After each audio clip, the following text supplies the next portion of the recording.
आम्ही विकासाच्या मुद्द्यावर एकत्र आलो, फडणवीसांकडे मुद्दे नसल्यानं ते टीका करतायत। देवेंद्र फडणवीसांच्या टीकेवर आता ठाकरेंच्या शिवसेनेचे आमदार सचिन अहिर यांनी प्रत्युत्तर दिलंय।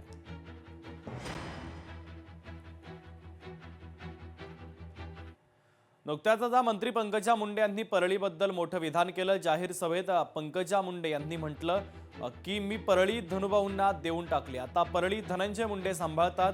मी परळी इतकेच माळाकोळीवर प्रेम करते, मी आता माळाकोळी सांभाळणार। परळीवरचं प्रेम धनुभाऊंना करू द्या, मी त्यांना परळी देऊन टाकली, आता मला माळाकोळीवर प्रेम करू द्या, असं पंकजा मुंडे यांनी म्हटलेलं आहे।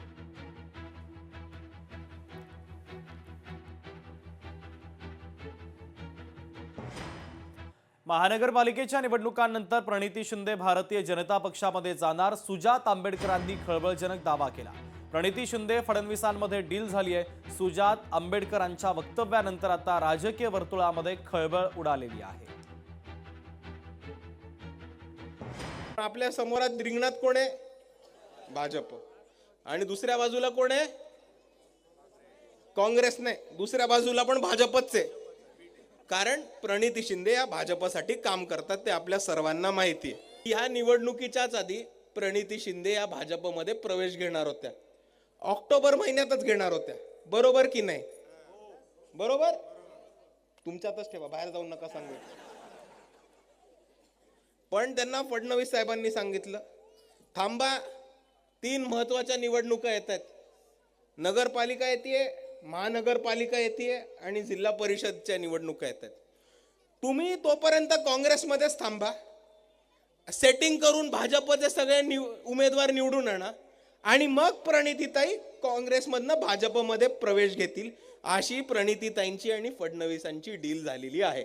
आमच्या काही नेत्यांवर आणि पक्षावर जी टीका होत आहे ही अकलनीय आहे।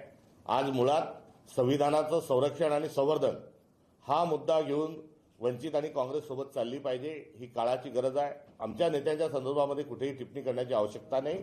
आता थेट स्वरूपामध्ये संविधान बचावची भूमिका घेऊन मैदानात उतरण्याची आवश्यकता आहे। आणि देशामध्ये आज संविधान वाचवण्याकरता सगळ्यात आग्रही आणि प्रयत्नशील कोण असेल तर राहुल गांधी आहे।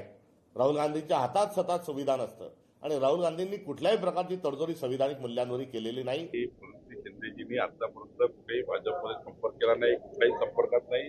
कुणाच्याही व्यक्तिमत्वाबद्दल असं विधान करून त्यांच्या पॉलिटिकल कॅरियरला डॅमेज करण्याचा कुठलाही प्रयत्न कोणी करू नये। प्रणिती शिंदेजी यांनी कधीही भाजपच्या कुठल्याही नेत्याशी संपर्क केला नाही।